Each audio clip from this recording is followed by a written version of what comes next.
Di masjid kampung saya, cara sholatnya dengan shaf yang rapat. Sedangkan aturan pemerintah, sholatnya diberi jarak. Apa yang seharusnya saya lakukan? Ya, untuk saat ini seperti yang kita tahu bahwa pemerintah kita menetapkan untuk sholat dengan berjarak, dan kita tahu bahwa ini ternyata juga ijtihad para ulama di masa ini membolehkan karena wabah, ya.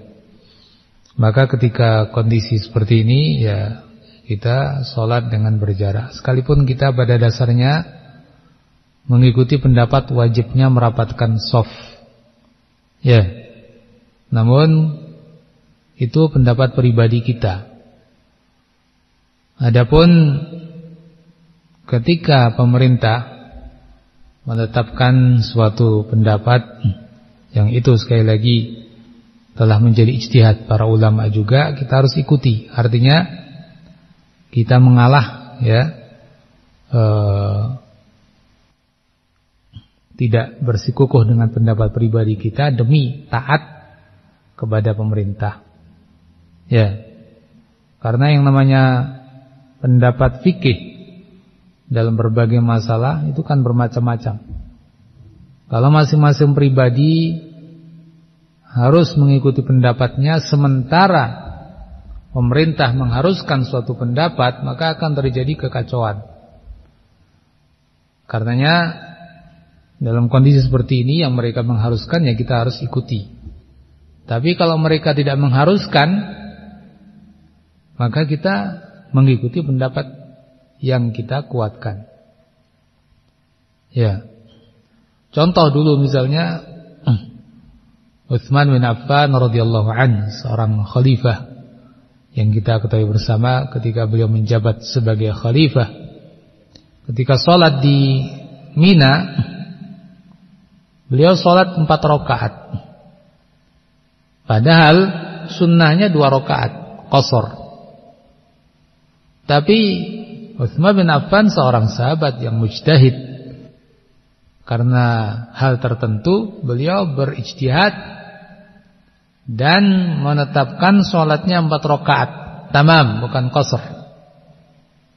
Nah, sahabat yang ada sholat di belakang beliau, dan di antara mereka adalah Ibnu Mas'ud, yang akhirnya beliau juga mengikuti sholat dengan tamam, dengan sempurna tanpa diqasar. Padahal beliau Ibnu Mas'ud mengharuskan untuk diqasar. Ya, beliau mengikuti atau berpendapat, tentu bukan pribadi, tapi memang ada riwayat dari Nabi mengharuskan apa? Qasar. Tapi beliau ngalah dan mengikuti Utsman sebagai pemimpin ketika itu. Bahkan diriwayatkan bahwa beliau mengatakan, laitani minha rakaatani mutaqabbalatan. Mudah-mudahan 2 rakaat yang saya lakukan diterima. Ya. Kan 2 rakaat plus 2 rakaat kan gitu kan. 4 rakaat ya. Beliau saya mengatakan mudah-mudahan 2 rakaat yang saya lakukan diterima. Karena beliau pada dasarnya mengharuskan 2 rakaat saja, tapi mesti menambah 2 lagi karena mengikuti Utsman. Ya. Sampai akhirnya mengatakan begitu. Nah, ketika beliau ditanya, "Mengapa Anda tetap melakukan seperti itu?" yakni tidak mengikuti pendapat pribadi Anda. Beliau menjawab, "Al-khilafu syarr." Perbedaan pendapat itu tidak baik, terutama ketika berselisih dengan waliyul amr. Ya, berselisih dengan waliyul amr, ya itu jelas berefek buruk dan perbuatan buruk, ya, bisa menimbulkan hal-hal yang tidak baik. Nah, begitu pula dalam bab ini, ya. Dalam bab ini sekalipun sesungguhnya kita mengikuti pendapat wajibnya merapatkan shaf, tapi ketika pemerintah kita mengharuskan tidak rapat, ya kita mengalah demi taat kepada waliul amr yang Allah wajibkan.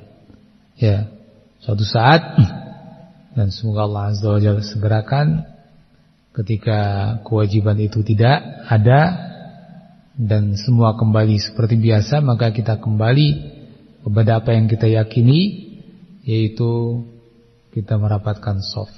Ya.